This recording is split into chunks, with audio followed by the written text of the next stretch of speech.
Some debates feel real because they sound balanced.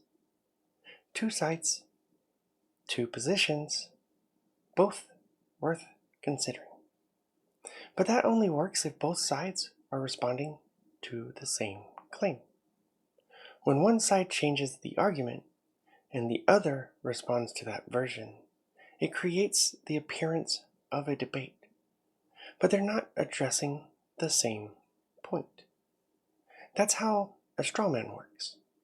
It replaces the original claim with a different one, and then argues against that. So it feels like a real disagreement, even though the original argument was never actually addressed.